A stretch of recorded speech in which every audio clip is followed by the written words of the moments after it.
Well, everyone, welcome to World at War Comics. I have a very special guest today, Mr. Jim Zub, writer extraordinaire. I mean, Oh, you wow. I could spend Thank like you. the next 5 minutes talking about all the different things from video games to animation to Yeah. obviously comic books. We just got done talking about your list of things that you've accomplished within the comic world and all the big publishers. So you've done a lot, Jim. I appreciate you spending a few moments with me today to talk about some of the most up-to-date things that you're working on now. And then let's talk a little bit about that amazing history that you are putting together over your lifetime in comics, if that's okay. Thanks, man. Thank you. Thank you for the enthusiasm. Honestly, it's a real dream job. It's a joy to be able to do this and to get to work on both, obviously original creator-owned stuff that I've done over the years, but getting to contribute to a lot of really, really cool properties, stuff that I loved growing up, stuff that I've become a fan of over the years, and to have readers respond to it. That is the thing that makes the big difference. When the readership is there and when they're pumped and when they're excited and they let publishers know that they like what I'm doing, then more opportunities come my way. So it's just been a wonderful ride. And right now, like 2024, I feel like I'm in one of the best spots I've ever been in. It's an absolute joy. I mean, I think that's so encouraging, especially when you've been in the same industry for a little while. You've kind of accomplished a lot of different things. And it's one Mm-hmm. thing for someone to be excited about whatever you're writing right now, but to see that you're excited about what you're doing right now, even though you've been doing, Sure. I think that also, as a fan, makes us happy too, because it comes across in the writing, right? You can feel that. Absolutely. Yeah. Passion always comes across on the page. If you're working with an art team that is pumped for what they're doing, it's one of the most crucial parts of it. So many times, because the writer tends to be the one that's on the series throughout and the art teams can change from time to time, I'll get attributed with, oh, it's Jim's run on Champions, or oh, Jim does Dungeons and Dragons. And it's like nothing happens without that art team and the passion and the time that they're pouring into it. And so for me, the first step in any kind of project is talking to the art team and communicating with them and getting a feel for what aspects of this they're most excited about. If it's a team book, like something, in the superhero space, what characters on this team are you most excited to draw? What kind of stuff do you want to see there on the page? Because I want to lean into those strengths. I want everyone to see the best of what you can bring. And I know that that momentum is going to carry me forward as much as it carries them forward. And that collaborative process is what makes comics so special. Like, don't get me wrong, I like reading books and stuff, but prose is like that singular authorial voice, and that's very cool. But when we're working as a creative team and we all get to collaborate and make something even stronger together, that is just one of the coolest feelings. Yeah, yeah. I could tell you as a reader, you could tell when the writer and maybe the artist team are not super close and Yep. maybe they're not on the same page, right? Not that the It book comes can't be across. good. And I'm Yeah, not here to call out specific projects. I've had a few of them over the yeah, years where you're just yeah. like you're moving in different directions. Or one of the tough things can be if you're given an assignment and an art team hasn't been hired yet, and so you're kind of writing in the void. You're writing the script, hopeful that the people that are going to be hired on the other end are going to get to execute that vision. But it's harder. It's harder to see it in your mind. It's harder to know what kind of things that they're going to enjoy. And it feels very much when you get into those unfortunate situations, it feels a bit more factory like, where you're like, well, here's a story. I hope you like it. And that's not a situation you want to put yourself into. You always want to be in that sense of, okay, we are the team. We've got this singular goal, and we're all going to try and make the best damn thing we can. Yeah, absolutely. And yeah, it makes for such an amazing experience as a reader too when all those things kind Absolutely. of combine.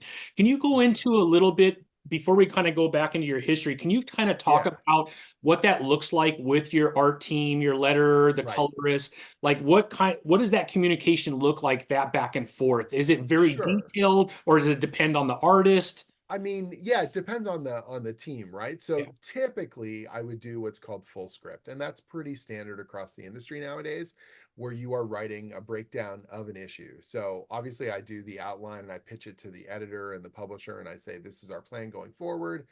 Um, in this issue, these things are going to happen, and all the main plot points are kind of played out. If you've been on a book for a while, if you've got a really good working relationship with an editor, more of that can be verbal or it can be more kind of brief. But if you're coming new into a project, it's going to be pretty extensive. You're trying to prove your bona fides and just be like, this is going to go this way.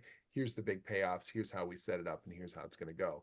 Then once that's approved, I'm writing out a full script for the artist. And that is a breakdown of, on this page, there is a rundown of usually the number of panels, what happens in each of those panels, and any text call outs. So whether those are captions or, dialogue that are happening on the page, sometimes even the sound effects are, called out there as well. But that's not the end of the process. It's not just a one-way kind of system. The script goes out to the artist. They're going to do those page roughs. And sometimes they'll combine panels, or they'll change up actions, or they'll stage things differently. And that's good. That's the whole point of the collaborative process. As it kind of bats back and forth, editorial's involved, I'm involved. Even the colorist and the letterer may have stuff to say at that stage, as we're all kind of getting input in how it's going to come together. The line art gets finished while the book is going through colors. I'm doing a final pass on the script to make sure that the dialogue's going to fit, that it's the most appropriate for the visuals that are going to be on each of those pages. The lettering gets finished as the colors are getting done. And if it's something like a monthly book, that can be right to the line, like in terms of print deadlines and stuff. I don't think people when I've worked with traditional publishers in the prose space, or, my wife and I do a series of books called the Young Adventurers Guides for Dungeons and Dragons. And those are done with an imprint of Random House. And that's very traditional kind of publishing. And they're used to, like, we're finishing the books 8 months before the book, is going to be released to the public. And all the editorial's finished, everything on the book is done.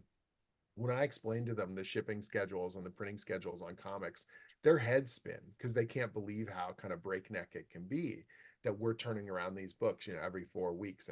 And if it's the Christmas holidays, we're cramming it all together right up against, the line, and trying to make sure this stuff can be done. And I've done edits and adjustments on a book, hours before it goes to press. And you're just like, that's the nature of comics. It is a, pressure cooker kind of situation on No a wonder you're monthly stressing book. out at dinner, Jim. Yeah, well, you're trying to find the right, you're trying to make sure that this thing is as good as it can be, and that monthly schedule is relentless. And so, the few times I've had the kind of greater lead time, it's awesome. It's really nice to have. But there is a spontaneous kind of excitement to knowing that, man, we finalized this thing. It's going to press in like 4 weeks. You're going to see it on the stands, and let's go. Let's get that feedback from the readership, and let's really dig into the thing. So I like it. I like the energy of it. My inbox is a constant sort of flow, because again, you're not just writing a script. It's like every stage of that production, while I'm writing, say, 2 or 3 issues ahead of time, the roughs are coming in for, the previous issue, and the colors are getting finalized for another issue, and the line art and the lettering. So you're not just looking at one issue. If it's a monthly book, I'm looking at 5 or 6 issues at various stages of production. And then when it moves to the next stage, there's another one coming in the front door. On a mini series, that's pretty rapid. You're just like, oh, I'm kind of looking at every issue of the mini series simultaneously. And then as each one gets done, we send it off. The mini series is done, and you're like, whew, all right, finished. But like, monthly is a marathon. That's the whole purpose. You are not just thinking now, you're thinking 6 months, 8 months from now. What is the story going to be? How are we foreshadowing these things? How are we setting it up? Do we have the same art team consistently throughout? Hopefully. But if not, are we hiring people for that next arc? Are we dealing with everything from covers to ad copy to all those other things while the book's getting done, while you're writing on the constant basis? And I know for people who haven't been in the business before, when I describe it to them, they're like, how does that even work? And you're like, well, it's imagine you're on a train and it can't stop, and we're throwing tracks down in front, and it's invigorating, you know, and Good way to put it's it. sometimes ridiculous, but there's an energy to it, and you kind of get used to it. And I don't know, Yeah. maybe it's just like Stockholm syndrome. You just get so used to it. You're like, well, that's how we do it here. It's I fun. could see something like that being a little addictive too, right? That kind of rush that you Yeah. get putting out something every single month. And then when there is a lull where you're maybe not on an ongoing, Oh, you're probably trying to totally. figure out, what do I do? What do I do? Right? I know people who they've moved into the traditional publishing space. They're doing like a graphic novel. So first of all, they're doing whatever, over 100 pages of material all at once. And then it goes to the book market where it's going to be finalized. And then 8, 10, 12 months later is the release. And so they're like, I've been working on this graphic novel. People aren't going to see it for a year and a half. And they're like, oh, the tension of like, why I want to show everyone everything because you're Yeah. used to this, monthly explosion. And so it's different. They're all different kind of things. Don't get me wrong. I'm all up for lead time. I like having the space where we can have it. And we actually, when the Marvel run of Conan ended, for example, there was over a year between the end of that run and our launch. Mm. And that was very much by design because we wanted, first of all, to be able to plan things out over a longer term. We wanted to be able to, you don't miss something until you know it's gone. You know what I mean? Like we wanted to give people a little bit of a breath and kind of go, okay, that, second era of Marvel has ended and we're going to slowly build up anticipation and we're going to tease stuff out. And then when it comes out, and we launched San Diego Comic-Con, in 2023, the fever pitch we've been able to build since, the free comic book day issue we did in May and then the launch in late July was just like, it was awesome. It was such a cool feeling that people were getting pumped for it and starting to see things. In that little gap, I was hearing like, why aren't we hearing more about Conan? And I'm just wait, we got It's this. It's coming. going to be cool. And it gave us more space to be able to analyze and to build up a larger, I think the kind of mythic structure that I've been really wanting to deliver on the series, and obviously give the art team the maximum amount of time to deliver quality, and that's what we've been trying to do with that book. And so as now we're deep into the monthly explosion, and so it's sort of the best of both worlds where we had that big build up, we did all the planning that we needed to do, and now it's this relentless attack that we are carrying forth. And it can be stressful at times, but people are loving the book, and that's the best case scenario. That's why you do this stuff.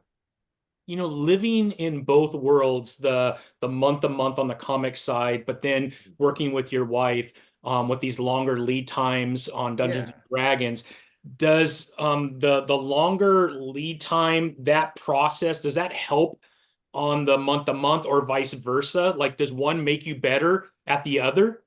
I mean, they're all different creative projects, right? Like every project's got its own strengths and weaknesses. Every project's got its own kind of challenges that you work your way into it. And in some cases, the nice thing is that you get used to, on the monthly stuff, you get used to turning things around, quicker. You have to think a little bit more on your feet.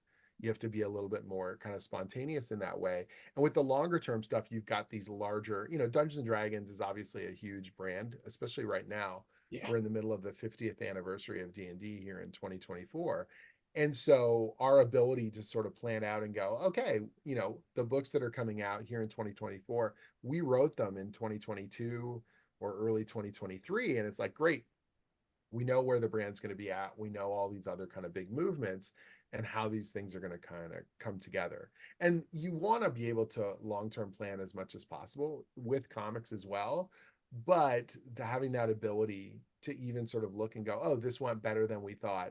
Let's make an adjustment. Or this isn't going the way we thought we would, let's that we have a little bit more agility, I guess, to kind of adjust within that monthly release kind of schedule, as opposed to something that only comes out once or twice a year with a more traditional kind of book publishing model. And Mhm. again, they're all things I enjoy. I like being able to do the different stuff. There's times when you finish a run on a book, and it does feel like you just finished the marathon and you sort of collapse in exhaustion. You go, that was cool. Let's not do that for a bit.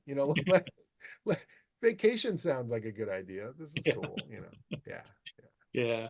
I assume you're taking your work everywhere you go just because of the two sides of the business that you're on, right? Yeah, you get used to, before the pandemic stuff, I was doing a lot of travel. We're slowly easing back into it. This year is going to be pretty aggressive in terms of locations. It also depends on what you're working on. Like when I was writing Avengers, at Marvel, obviously at that time the movies were coming out. So I was co-writing Avengers during both Infinity War and Endgame.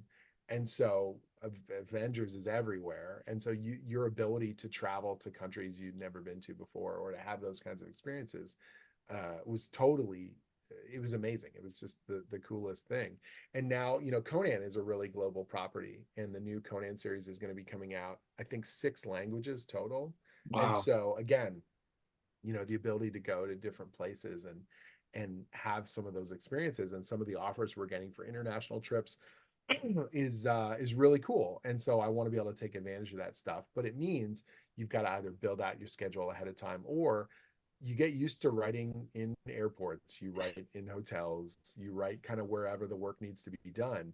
And there's a discipline attached to that, that this is writing time. You know, I was talking to I teach at an art college here in Toronto, and I was talking to my students, and we were talking about the difference between a hobby and, you know, a career.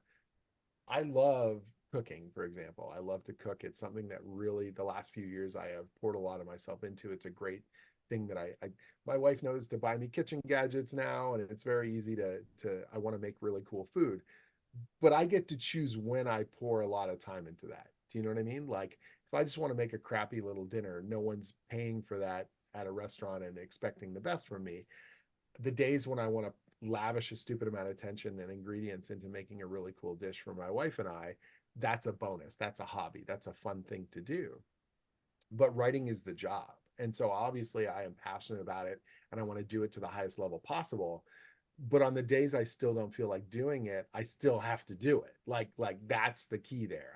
You Yeah. have to hit a baseline no matter what. And then you hope that you have enough time to always elevate it to the best it can be. And that's the difference when you decide this is the career as opposed to the fun thing that I do when I feel like doing it. Yeah.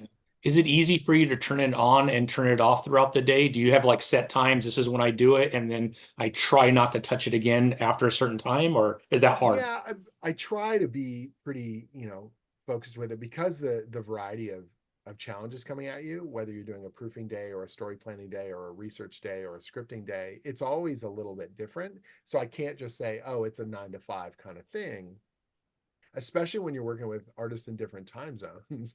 Like you get messages at weird hours and you're sort of like, well, it is middle of the day in Spain, so I Yeah. guess I better, you know, like better pull that reference together for me or whatever. So it's different in that sense. I've gotten pretty good. No one's perfect. You Yeah. always have days when it's flowing better and days when it's not. If I've got the outline in mind and I've been like building up anticipation, like, oh, I know this scene's going to be awesome, I can't wait to get it on the page, obviously it's a heck of a lot easier.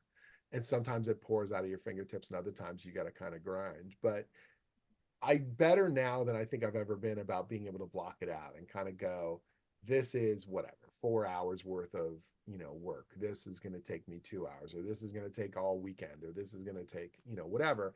So I'm not promising stuff that I can't deliver, you know. Yeah. And my wife also knows if I've got this, like, okay, I'm shutting the door to the office, like I am hyper focused, like I'm on deadline. This is intense. We got to do the thing. And it's not to say that, you know, there's always stuff that gets in the way of your schedule, but it's also about when you work from home, your friends and family can sort of be like, oh, it's not like a real job. And you're like, oh, it is such a real job. And there's flexibility to it. It's not always 9 to 5, but you still need to block out those hours. And if you're not doing them here, then you're going to have to give them elsewhere. And so you need to know that that's the commitment that it's going to take. And when it goes easier and it comes together faster and you're done a little early for the day, you're like, awesome. That's a bonus, you know? Yeah. One of the great things, and I guess this happens through a lot of comics, but reading Conan, what I really love are these kind of short story arcs of like, Cool. Thank you. 4 or 5 issues. I Yeah. love it because it's self-contained. I Mhm. feel like I could capture the essence of each of those stories because it's not like 12 issues where then I forget what happened in Right. issue 1 and 2.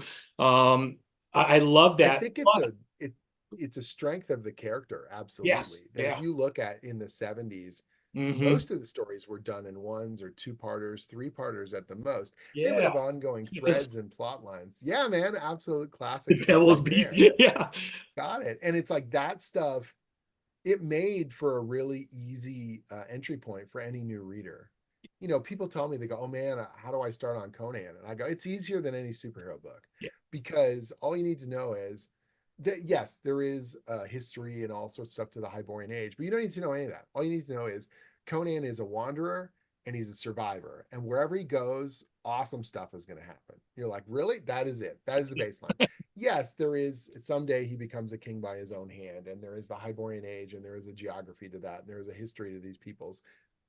You don't need to know any of that to start reading. Just Yeah. start with this guy. Look, this cover looks awesome. This Yeah. adventure looks amazing. He's going to get in trouble and fight his way out. And there are deeper themes about civilization and savagery and history and brutality and all these other things at the heart of Robert E. Howard's character. There's a reason why he has lasted for 90 years worth of prose publishing and now over 50 years worth of comic publishing. But none of that stops you from just coming in the door. None of that is an impediment to just jumping in and enjoying the latest story. That's what's Yeah. so great about it. You know what I find too as a reader of Conan is, and I want to be careful how I say this because it's not negative, but there's a little bit less fluff in Mm-hmm. issues. Like when you have an Right. ongoing and it's 20 issues to tell a Sure. story arc, once in a while you'll get kind of in a lull in reading in between that. I think that's just very normal. Totally. It happens in every title.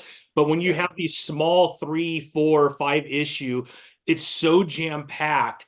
And I feel like I read through it and I'm like, did I just read all those issues already? It goes that fast. And that's another, Yeah. I think, I attractive think thing about Conan too. I think it's really in the tradition of the original prose stories. The Yeah. original Robert E. Howard Conan stories. There's 21 stories. One of them is, I think, considered a novelette, and the rest are short stories. You can sit down and read them in one go.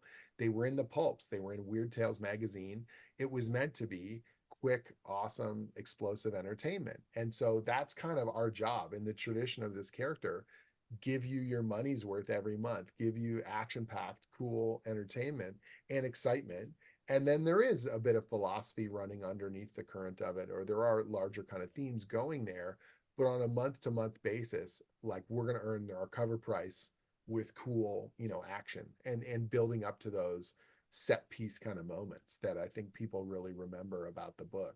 And so in that way, it's never easy because you obviously want to keep pushing in terms of quality, but it's easy in that broader sense of I know what our goals are. Like Mm. I know we need to make like a cool survival story. I need to put Conan in situations ideally you haven't quite seen before and make it as bombastic and intense as humanly possible and summon up that feeling that you got, if you were a longtime reader of the series in the classic kind of era, or for a new reader, prove to you why, this character is still viable in the here and now. Yeah. Does that make it easier or harder as a writer though? Because like I know you said you made a comment that you're like 3 months ahead of schedule Right. at certain processes throughout there. But as far Sure. as these little 4 part, like are you like a year out where you kind of have a rough I draft mean, the of like, broad plan, the nice thing now is that when I signed on to do the relaunch at Titan, Heroic Signatures is actually the people I work for, and they're the rights holders of Conan. And that's another part that makes this particular series pretty unique. Normally, with a character like this, it's a licensing deal. And so you're working with the editorial of the publisher, and then they're sending everything to the license holder, and then the license holder gives feedback. And here it's a much more direct kind of line. I'm talking to the rights holders directly in meetings at least once a month. And we're excitedly planning out for a very long future on the book. They are much more directly involved than they've ever been at any point in the character's comic publishing history. And so there's less people I have to convince this is the right direction. And I can sort of lay out this really long-term plan and know that they're on board for it, that we're all really excited for it. So it's like in the immediate short term, the arc I'm working on, or because I was two art teams, both Doug Braithwaite and Rob De La Torre are drawing, different arcs of the book. I'm working on those two arcs simultaneously in a very immediate fashion. But then we're planning out where are things going to be a year from now. And so I know obviously clear through 2024 where we're at. Most of 2025, I've kind of got built at least in the broad structural way, like these things need to happen and these are the kind of bits. And sometimes that's as simple as, okay, we've done a bunch of big, crazy mythic stuff. We need a two-parter kind of palette cleanser, just like not low key. It's still going to be super fun and entertaining, but we don't need to do the big, big, big movements of gods and demons and all that kind of stuff. Um, did you ever watch the X Files back in the day? oh yeah. The episodes that were like the long term, I forget what they called them. They were like the conspiracy episodes, right? The ones that tied into the big alien conspiracy. And sometimes it was cool monster of the week. And that Yeah. was fun too. Breaking it up with those kind of unexpected little supernatural hits gave you a really good, episode of television, and you were thoroughly entertained and you were off to the next thing.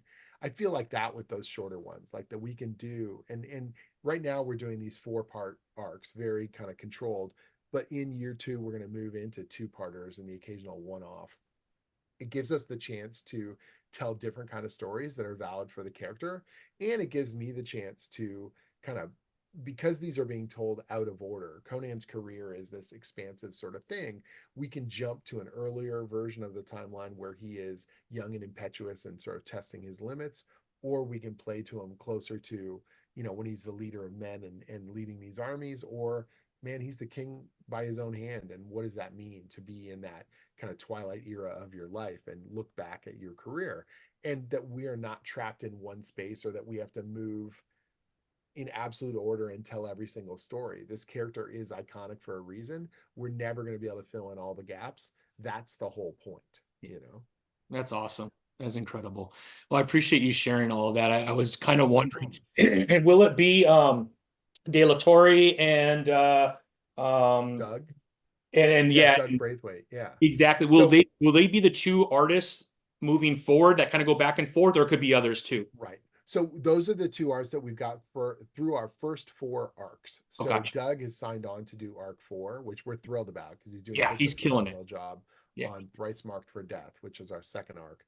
Rob's currently, bulldozing his way through arc 3. So arc 3 and 4 are locked in. We are currently looking at how arc 5 and 6 are going to play out. Rob definitely wants to do so. Savage Sword of Conan is coming back, the Yes. oversized black and white magazine. And one of Rob's dreams is to do a large black and white story. And so we need to free up his schedule in order to block out a big black and white. And I want to write it, and we're going to put this thing together. Where exactly that falls in terms of our schedule and timeline, that's going to be still to be figured out. It's getting figured out kind of in the weeks ahead. And so at some point, Rob steps off the monthly book to do this bigger black and white epic. And so we will have another artist step in. I would love to have Doug stay on board. um he's been phenomenal. He's an incredible collaborator, and so my job right now is making sure that arc 4 is so good that he just wants to stay. Yeah. That's kind of where my head's at with it. And we've got other artists that we're working with on Savage Sword and other, variant covers and things like that. And so there's a bunch of people that we might spin into the monthly book depending on how that goes. We've also got Free Comic Book Day this year is going to be the kind of prequel chapter of an event that we're putting together called Battle of the Blackstone, which builds off of Bound in Blackstone and the other stuff that we've been doing in the monthly book. And the artist on that is Jonas Scharf, and he is amazing. He's doing the Free Comic Book Day issue coming out in May, and he's going to be doing a 4-issue miniseries for this event. And so he's already drawing that. We do have a killer lead time for that, and he is just doing a phenomenal job. So I feel like it's like all Conan all the time because I've got Yeah. these like It 3 sounds like it. different I mean, it's pretty artists exciting. working on multiple stories. I've also got a Savage Sword story that Richard Pace is drawing. So if you want to get to, it's like 4 different Conan stories that are like circling me at various stages of production. And I couldn't be happier. It's Yeah. exactly where I want to be. I'm having an absolute blast with it. And all my collaborators are awesome. Richard is drawing this cool, visceral survival story. Jonas is doing this very pulp inspired, mythic story that I think is going to knock people out. Obviously, Rob's already proved his bona fides on the first arc. Everyone is pumped for him to be back His art is in so incredible, man. issue 9. And then Doug is like an absolute veteran who's Yeah, telling one of right the here. craziest, most visceral Yeah. stories possible in He Thrice Marked started for Death. in 5, right? The That's first right. part. Yeah. Yeah. Yeah, it's so I mean, good. you can't And go wrong Diego with any of those Rodriguez guys, as right? colors. I mean, all of them. He's so I feel good. so um fortunate to be paired with such amazing collaborators, and they're so giving and they're so excited to do the work. Richard Starking's our letterers. He's a legend in the business, and he's bringing that old school flair to the lettering in the best way possible. 100%. Colorists like Dean White and everyone. Editorial. We've got Chris Butera, and we've got Ashley and Fred and Jay in the office. Like the whole team is motivated and pumped in a way that I just I've worked on all sorts of really cool stuff. This momentum right now feels extra special. And so I'm really trying to not just do the work, but also kind of relish this kind of feeling right now. And you hope that it never ends Yeah. because it's the kind of place that you want to be in as a creator, where the fandom's responding and the retailers are excited and you're pumped to do the book. And you're like, man, I wish I could bottle this, at this moment because it's so cool. Yeah. Yeah, every year I do my top 10 comics. And even though it was a short run at the time, it was in my top 10 because it was that Oh, good. thanks, And then man. as I went through other YouTube videos of everybody else doing their top 10, Mhm. it was on so many people's top 10, Jim. It's Yeah. incredible how excited people are about It's this run. great. Yeah. It's that weird thing where I love seeing people's excitement for the book. And you don't write it for critics. You don't write it for, you got to write the book that you believe in. But the fact that people are responding to it and they're responding to it so viscerally and so excited, I think it does charge your batteries. You can't help but feel good about it. I've done a handful of conventions since the launch last summer, and every show I've been to, I've got fans coming with stacks of those Conan books, and their enthusiasm is infectious. Like they are just so pumped. And whether they've been a longtime reader, like I've got people, old enough to be my dad or my uncle, and they're coming to me and they're like, this is really awesome. Like they've got this fanboyish excitement. And I'm thinking to myself, oh my God. And then I've got brand new readers who have never read the book before. And they're like, people told me I got to buy the Conan book and now I'm hooked and what should I be reading from the old stuff? And it's wonderful to be able to, turn their attention back to the source material or to some of my favorite runs from, years past. Because it's the thing that motivated me, when I was a kid and when I was a comic collector. And it feels awesome. It just feels so cool to be in that space right now. Yeah, I've heard you speak a few different times, and I watched your TED Talk, which was awesome. Oh, thanks. But it seems like that this fantasy realm or genre has played a big role in your life. Huge. From Dungeons and Dragons, which you had an amazing TED Talk on, and then obviously you've been involved with Dungeons and Dragons for many years. But Mhm. even Conan, did you read Robert E. Howard at a young age, or when did you first get exposed to Conan and then some of Sure. these other fantasy properties? I mean, I was really young, so it's hard for me to put a pin in which Yeah. ones came first. My older brother he's always kind of been when I was young, he was my inspiration in the sense that whatever he was into, you want to be like your older brother. You want to be like your older siblings and kind of get along with them and whatever. He was a voracious prose reader. He read a ton of sword and sorcery. He actually read a lot of sci-fi, and I kind of bounced off most of that. But the sword and sorcery stuff I loved, and we got into Dungeons and Dragons together, and we were collecting comics together, and so very much his taste and the things that he liked. A lot of it. I was kind of soaking up and just kind of marinating in it, and he had the Lancer paperbacks of Conan the Barbarian. So those were the ones that are Robert E. Howard stories, but they were re-edited and in some cases rewritten by L. Sprague de Camp and Lynn Carter. And some of those stories are good and some of them are kind of wonky, but the original Howard prose really punches above its weight class and it's so good. And those Frazetta covers are iconic for a reason, right? And so those stuck with me. We saw obviously the Conan movie with Arnold Schwarzenegger, and even though it's not a good pure adaptation of the books, the excitement and the adventurous quality and the danger and the iconic kind of nature of it makes it so, it casts a huge shadow in terms Yeah. of pop culture for good reason. And so you mix that together with our obsession with D&D and the kind of adventure that they do in the Conan stories. Like to me, Dungeons and Dragons is not high fantasy, colorful, explosive. It's much more kind of mysterious, and we're a group of thieves, or we're a pack of adventurers going in way over our head, deep into these labyrinthian tunnels. And whether can we fight our way out? Can we get through these traps and deadly things? And even if we don't understand the bigger cosmic forces at work, we're going to get this treasure. We're going to get through this danger. That's always been very intrinsic to kind of classic D&D to me. And so that's Conan, you know, when you think of Tower of the Elephant or you think of God in the Bowl or those old school stories, those are capers and those are, you know, Conan as a thief and Conan as a cutthroat or a mercenary. Those are the kind of stories that really informed me. And the survival and the kind of dark danger aspect of it was at the heart of what I thought those stories, why they worked for me, you know? And so you see a lot of that in my fantasy storytelling, characters in over their heads and characters on their back feet and characters who have ticked off demons and gods and they have no idea, you know, why or what's going on. Their immediate survival or their immediate goals are the things that drive them, you know, their flaws and their foibles and their interactivity.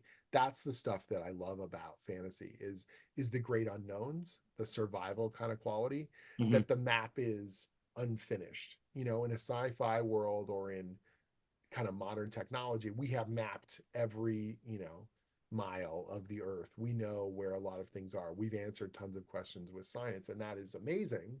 And me as a, you know, person living in the modern era, I deeply appreciate all that stuff. But in terms of adventure and myth and storytelling, I love the unknown. I love the characters can't just pick up a cell phone and call for help. You're in deep and you don't know if you're ever going to get out, you know? Yeah, yeah. Yeah. Maybe Conan 2099. Maybe he'll have a cell phone. Right. But this is the thing is that what's amazing about a character like Conan is that it is iconic in that broader sense that if you say the word barbarian, Yeah, everyone sees that character. yeah, He is the Superman of sword and sorcery. He is the originator. He's the template that everyone, if you are not using a character like Conan, then you are purposefully playing against type.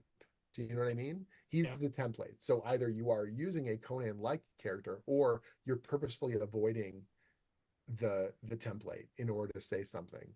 And Mhm. that by its own nature, the absence of it is your acknowledgement of it, if that kind of makes sense. Do you know what I mean? Absolutely. It's Yeah. like if you choose to make a superhero, do they fly like Superman? Do they have a cape like Superman? Or do they not? You know, and that's kind of the we're trying to not be Superman, or we're trying to be more like Superman, or we're trying to explore these qualities of Superman. That tells you that that character is the template of the genre. And Conan is very much that in the sword and sorcery space, you know. Yeah, yeah. I just got done watching, I think it's 1983, 86, The Fire and Ice. Oh, Right, cool. Frank Yeah, yeah. Frazetta. Yeah, Yep. The Bakshi animated cartoon. Yeah, totally, exactly. man. It's And incredible the how that quality Frazetta that was at imagery. that time, right? It's Oh my incredible. God.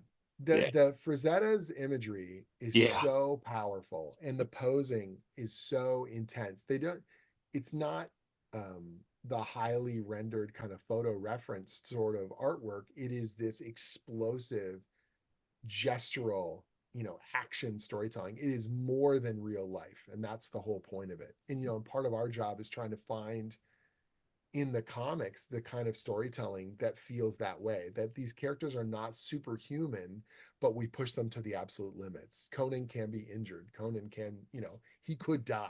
This is bad news. It's not super heroic invulnerability, you know, and how far can you sort of push that while mm, still having this insane over the top kind of dramatic air to it, you yeah. know. That's incredible. Now, as far as growing up, you have the fantasy side with Dungeons and Dragons, Conan. When did like superheroes become more part Right. of your life?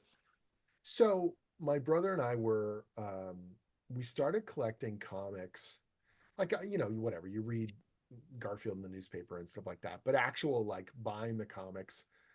We watched the Spider-Man cartoon and stuff like that, and I started buying the GI Joe comic series. You know, the classic one, Larry Hama's amazing run on GI Joe, and it felt so much cooler than the toys and the cartoons because there were characters like dying and big crazy military stuff happening, and in the GI Joe issues, of course, they'd have ads for other comics and stuff, and so my brother started collecting superhero stuff. He was started collecting X-Men, and I started collecting Spider-Man.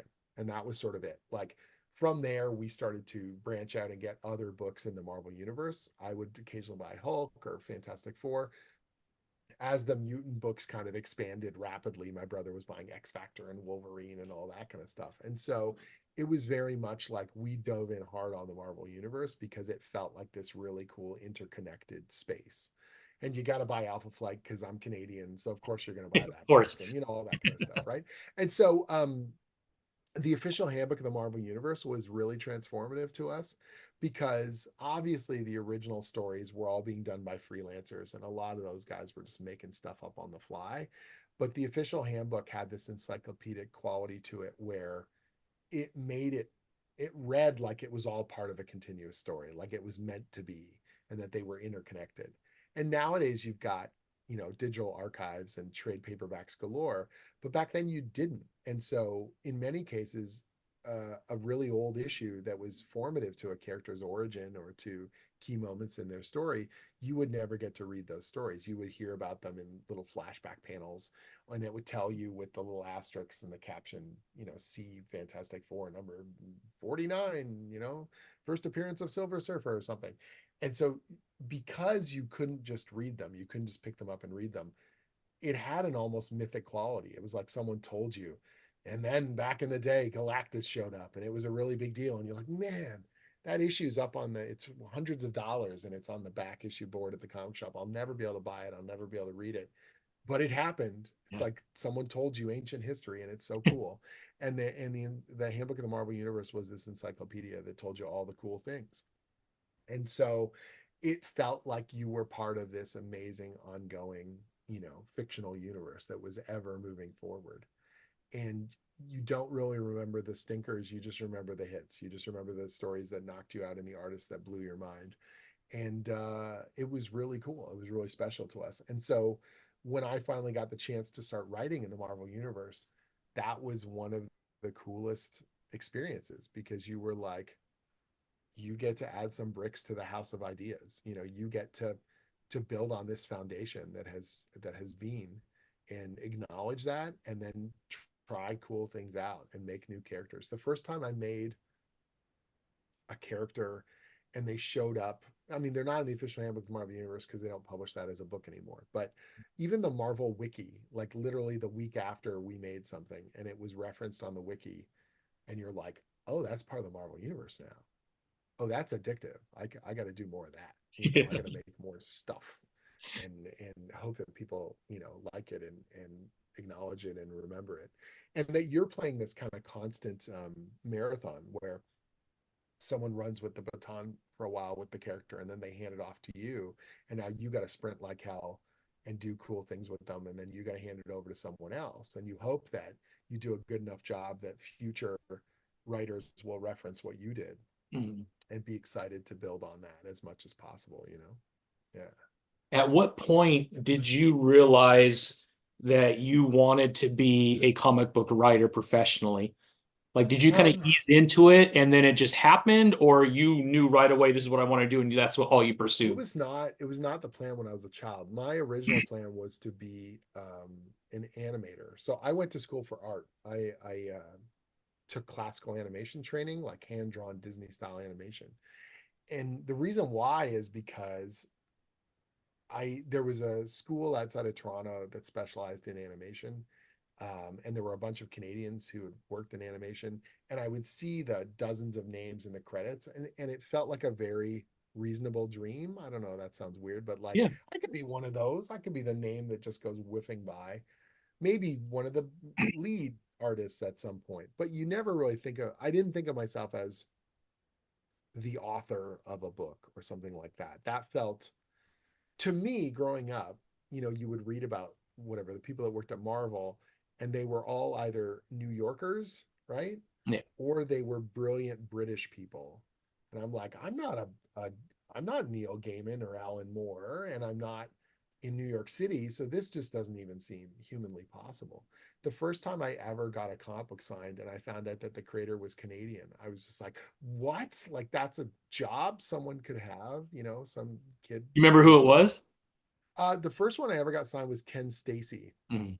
He's a Canadian artist, and he had done the cover and a story in an issue of Marvel Fanfare, and I Mhm. still have that in a box somewhere. I got to tell him that many years later that he Oh, was the cool. first autograph I ever got, and he was very kind. It was very, very nice, you know. But even then, even getting that book signed, it wasn't like this is going to be my job. I thought, oh, I'll be a Disney animator, and maybe I get to move to California or Florida or something, and I'll contribute to these films because I love animation and I love that art form as well. And I worked in animation out of school for a few smaller companies, and I did some TV animation stuff. And you are a big part of a huge kind of system, but until you get a lot of experience, you are not going to have any control of the story. You are just a tiny cog in this big machine, and you're producing artwork. And I enjoyed aspects of it, and I loved working in the studio, but I realized very quickly I had no creative input. Like, here's the set designs and here's the story we're telling, and someone else wrote the script, and you're storyboarding it, or you're animating it, or you're drawing the backgrounds for this thing, and there's already a set show style. And maybe if you keep at this for 5, 6, 10, 15 years, you might be the person to set the style. You might be the person to write the script, but not out of school. That's not happening. And I was like, oh, okay, that makes sense, of course. But I've got a bunch of ideas. I want to do things. And so um, I had looked at potentially doing a comic because I was like, that is something I could do as an individual or as a small group, and we could get it done. And so I did a web comic. I started doing a web comic back in 2001, and I literally figured out how to hand code HTML and make my own little website. And I just started posting stuff up. I had moved away from home for one of my first animation jobs.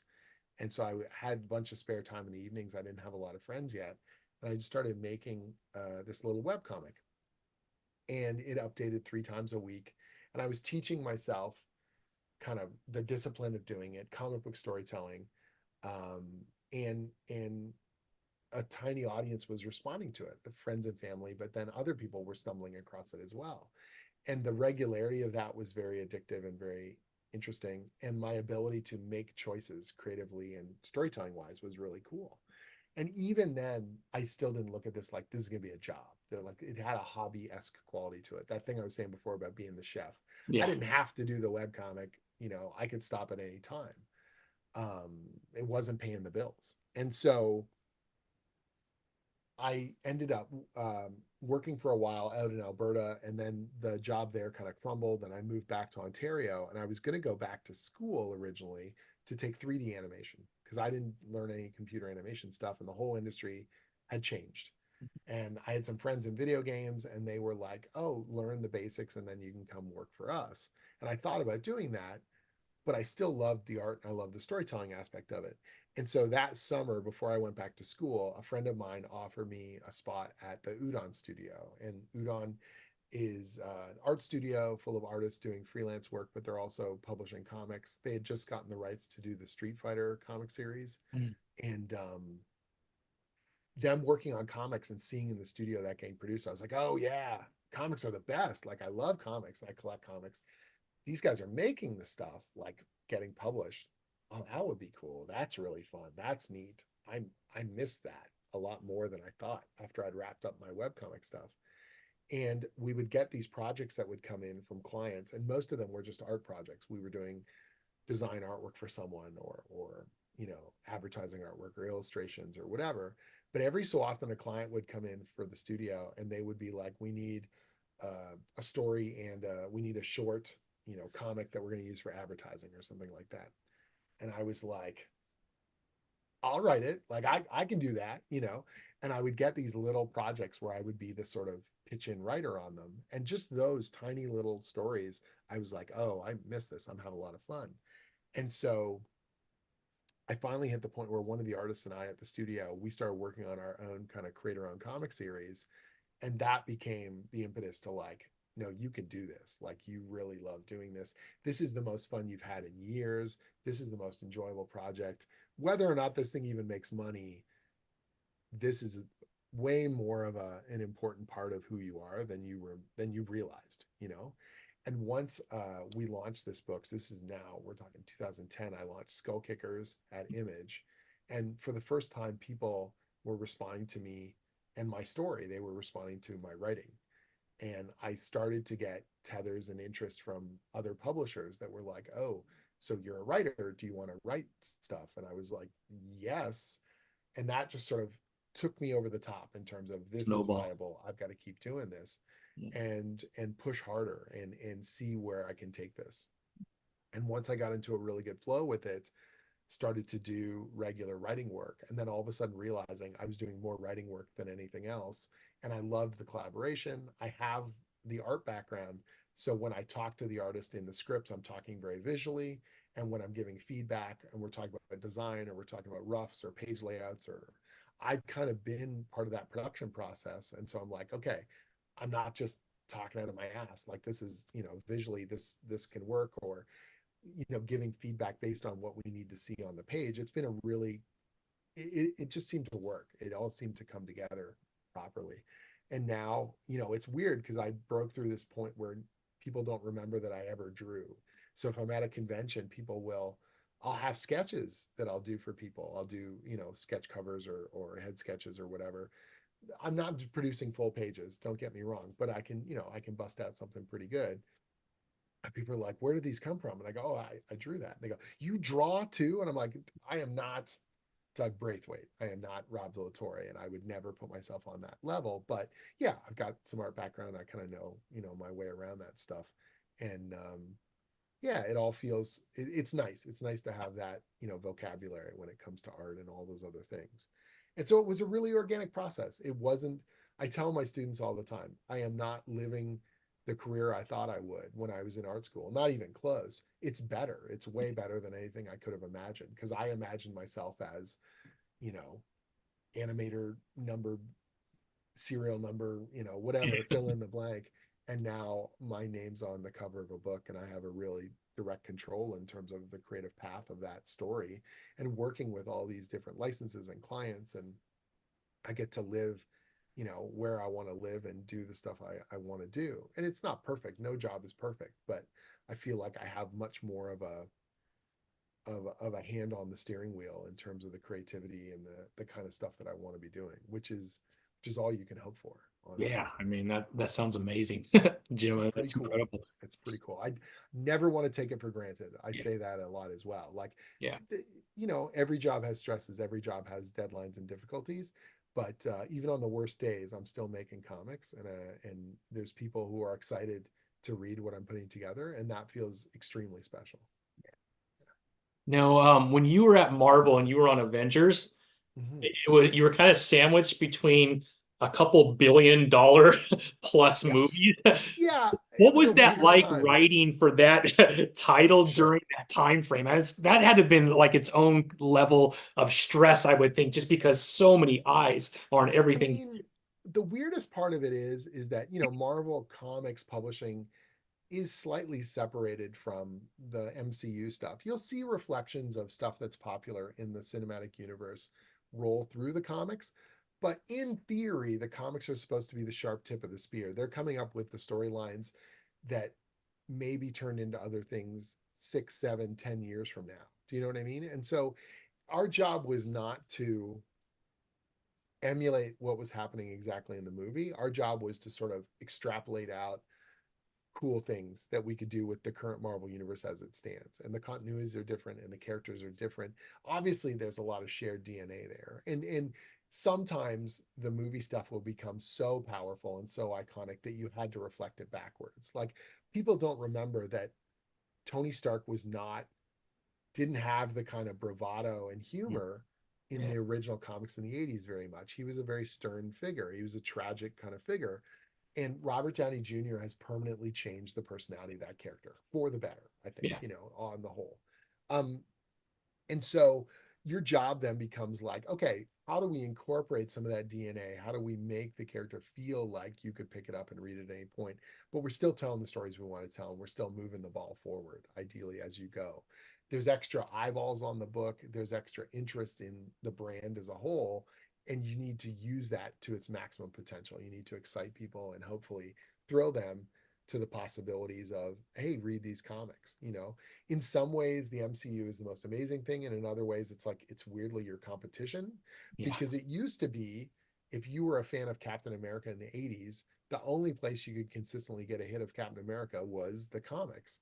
And so you're not really competing with much, really, in the grand scheme of things. Now you could be a Captain America fan and never touch the comics. You could yeah. have the t-shirts and the toys and the video games and the movies, And that is a fulfilling fan base. And so you have to kind of justify your existence. You have to be like, no, this stuff is, this is the heart of the character. This is why you should be reading or whatever.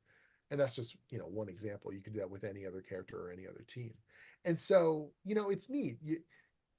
You're getting the shine of that thing for a time because of its bigger media exposure, but it's not yours, like when people are asking you about Avengers, a lot of them are bringing their expectations of movie stuff to you. You're not palling around with Chris Evans, like that's not happening. You are just working on this broader thing while this other stuff is happening, and you're thankful that I no longer have to explain what I'm working on. My mother knows who Rocket Raccoon is. Like that's insane. Like that what I would think of as very obscure Marvel characters are no longer obscure because of the Marvel Cinematic Universe, because of, and concepts of storytelling, multiverses and cosmic stuff that would have been deep dark nerdity, in the 80s is now kind of commonplace. That that is weird and amazing to me in the best way possible. And so Yeah. you realize the benefit of that, and you also realize that you are not the reason people are into that thing. I mean, that's fairly obvious. And so you are benefiting from it for a time, and at some point you hand it back over and you go, it's not mine, the baton goes to somebody else. And that's true of Conan, that's true of Dungeons and Dragons, Rick and Morty, Samurai Jack, whatever other stuff that I've worked on, which is why the creator owned stuff is so valuable as well. That when I'm writing Skull Kickers or Wayward or Glitter Bomb or Stone Star, those would not exist if myself and the creative team didn't put it together. And so when someone brings that book to you at a convention, they say, this is my favorite comic, Yeah. that washes over you in a very different way. Do you know what I mean? They're not bringing decades worth of their nostalgia. They're saying this thing fought its way to the top of the reading pile for them. And the only reason why it's there is because, you came up with it. That is a very, very cool feeling. And it's hard to replace that. Don't get me wrong. Like it's an absolute honor to work on Avengers and, Conan and all this other stuff. But I always want to have a creator owned concept that I'm working on, whether Yeah. or not I'm currently releasing stuff or I'm in development. Those things are very, very valuable to me because at the end of the day, they're the only things that are completely under my control, Yeah. you know? Yeah. Yeah. Now, with that said, are you always working on something creative owned, even though it's not, we might not see it for a year Right. or two, but you're constantly Yeah. have a few ideas that are in your back pocket? Absolutely. And Yeah. sometimes they're just sort of bubbling in the background. Sometimes Yeah. you've got a name or a concept or a theme or a location, and you're sort of doing research or you're popping little pieces together and hoping that it all fits. Other times you're actively looking for, a collaborator. And the earlier you bring in the artist on the thing, the better, because you want them to have their input. It's not just my story, it's our story. The Hmm. minute that Steven and I started developing Wayward, he had certain visual things he wanted to do and expectations and ideas, and I want to incorporate as many of those as possible. It is not about me writing something and finding an art robot to reproduce it. That is not the Yeah. point. When people talk about AI and all this stuff, it's like I don't want to put the TV dinner in the microwave and say I'm a chef. Yeah. I want to have that collaborative process. I want to build something with people, and that at the end of it, we're all very proud of that end result because we have put ourselves into it, as much as possible. And so, yeah, I've got a bunch of different concepts that I'm sort of working on. There's two that are definitely have got momentum, Mhm. but you never know. This is what can be kind of funny about it. Like people ask me, well, why did you do Wayward after Skull Kickers? Like, what was the career plan there? And you're like, that was the one that got off the ground. Like, Yeah. that was the one that made it through the filters, and we got a publisher, and the art team was ready, and we could make the budget work and the schedule work. And so, as much as you want to have a master plan for exactly where your career goes, sometimes you go, that we got wind at our backs right now, like pitch the sail and let's go. This is where we're at. Oh, your schedule just opened up, you want to do a thing, and then you just suddenly that becomes the most important thing on your schedule because the artist you've always wanted to work with has suddenly got a gap, and you're Yeah. like, you just became my best friend. Like, let's go, you know? And so that's the organic side of it that I think people don't always appreciate. That sometimes they look and they're like, oh, master plans. And you're like, to a point. Yeah. Absolutely. We try and plan. And then you know, the plan gives way to reality, and then you make the best of what you got. So Yeah. yeah. That's amazing.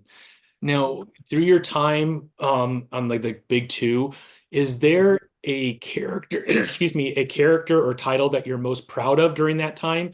And Sure. is there a character that you wish you would have had an opportunity to write Right. that you never I had a mean, chance to? and you know, obviously the Avengers stuff is super special. The collaboration that we did with, you know, Mark Wade and Al Ewing and I on the weekly released book was such an explosive energy, and we had to generate so much stuff that you couldn't help but be.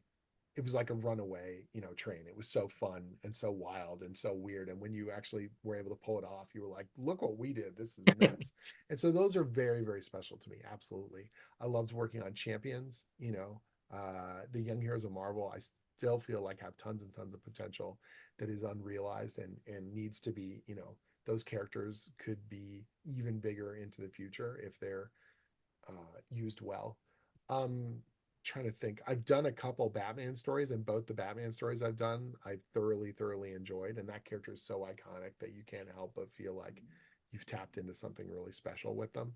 And so that's the thing, is like every book, as I think about it, I can think of what made it special and Yeah. what made it so cool. And you know, Thunderbolts was both my first kind of in continuity Marvel book, and then I got to do the Thunderbolts miniseries last year with, you know, Hawkeye and the Mhm. crew. And it's like they're very different Thunderbolts books, and they say different things about the Thunderbolts concepts.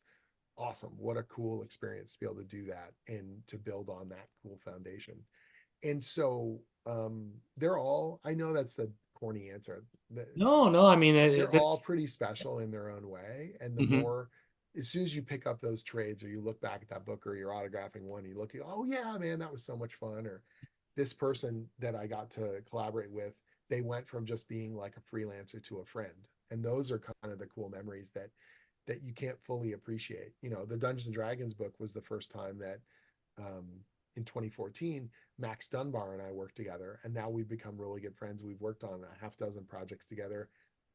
We'll chat on Zoom calls, you know, every few weeks, and we're just like love seeing that guy at the conventions, love hanging out with him. And so I can't look at the D&D books without having all those cool feelings wrapped up in Sure. them, Yeah. because they represent to me the friendship that grew over the course of working on the book, right? That's awesome, Jim. Well, Jim, I want to be super respectful of your time. We're at the hour mark. Totally. I know Cool. you're very busy. Can you Yeah. give us just a quick, an overview of your calendar this year from a Mm, con standpoint? Are you going to sure. be in quite a few places this year, you think, or? So we're still locking stuff down. The stuff that's been confirmed is I'm at Emerald City Comic Con. And so Okay. that's at it end of February, crosses over into the 1st of March. I love that show. It usually is, Seattle's usually the kickoff to my convention season. And it's funny, you get to New York is usually my last show. So that's October, and then, you know, February, March. And it's funny, you get to October and you've done a crazy year and you're just exhausted, and you're like, I could do with not seeing people for a while. Not because they're not wonderful, but you've done a Yeah. bunch of shows back to back and you're traveling, you're exhausted. I could use a break. And then you get to January, you get to February, and you're like, I gotta get back. I gotta see people. I gotta do things. And so just the 2 month, 3 month recharge period is so valuable. And so we're in that energy right now. It's end of January, and I'm like, where are the people? I gotta go. I gotta see my friends. You know, Zoom calls are not enough or whatever. Yeah. And so Seattle's going to be really fun because it always feels big and bombastic, but still very much about comics. A lot of friends are going to be there, a lot of chances to hang out with people, and it'll be good. I'm doing two shows back to back in Wisconsin because that's where Dungeons and Dragons was originally made, Oh, and yeah. it's the 50th anniversary. So I'm doing a show called Founders and Legends, and then another one called Gary Con that's actually put on by the Gygax family, who Oh, helped, you know, wow. create D&D. And so that's going to be really fun. It's going to be all these RPG freelancers and old school artists hanging out and celebrating 50 years of, you know, the original role playing game. And so I'm really pumped for that. I'm like kind of going as a guest, but kind of going as a big fanboy. And I just want to like, Yeah. some of these people are my friends, but there's a bunch of people I've never met before. So I'm really looking forward to kind of meeting them and trying not to be a big dork, but also kind of Kind of a nice having, change of pace though to be in that position, yeah, I think. yeah, Yeah. it's gonna be a lot of fun. Trying to line up some other stuff. There's a Robert E. Howard kind of little book festival that I'm going to be doing in Texas in June. We're just finalizing plans on that. Probably going to be at San Diego Comic Con. Other spots like that, and then we'll sort of see. I'm going to be in Calgary. I'm going to be in Toronto. Probably Chicago. Yeah, just sort of nailing down those dates at this point. Yeah. It's going to be Sounds fun. like most of the big ones you'll be at, possibly. Yeah, Yeah. yeah. I'd like to get overseas, and so we're looking at possibilities in and around that. So if an overseas show, drops us a line and there's a plane ticket across the ocean, then my wife and I are probably up for that, and Yeah. do Why some do not? some charity travel, right? I Exactly. would think the So, UK, right? You have to do a show or oh, two in big the time. I UK mean, because, Titan's in the right? UK, Yeah. and there's at least two big shows in London over the course of the year, and then now that Conan's going to be in, Panini's doing I think five languages, so I could be wrong, but I'm pretty sure it's going to be French, German, Spanish, Italian, Portuguese, if I'm not mistaken. Mm. So all those markets are possibilities going forward, depending on the publishing schedule. Yeah. That's awesome, Jim. Well, I hope I live close to San Diego, so if you're in San Diego, man, I'll make Oh sure I man, bring my stack for you, man. please do, please do. It's an absolute pleasure. I would be thrilled to sign them up for you, and Yeah, I appreciate really that. look forward to seeing fans over the course of the year, and hope Yeah, that people are checking out what I'm doing. If you want to absolutely. find out what I'm up to, my Yeah. website is just jimzub.com. So jimzub.com. You Yep. can sign up for my Zubstack newsletter where I talk about stuff I got Zubtails. going on. That's right. The Zubtails is my website. Yeah. Um, all my social media is linked there. Yeah. Reviews and previews and all sorts of funky stuff. I also have a YouTube channel where I'm doing, I've got tutorials about how to write comics and what it's like working in the business. So if people enjoy that kind of stuff, it is free there to check out as well. Awesome. That's the long and the short of it. I love it, Jim. Well, big fan of all your work, Jim. Thank you Thank so you. much for spending some time with me today. And I hope this isn't our last time. I'm hoping when there's some kind of news, we could have you back on again. That would be great, man. Thank you. And thank you for the support. I really appreciate it. Absolutely. Yeah. Have a great week. Take it easy. All right. You too.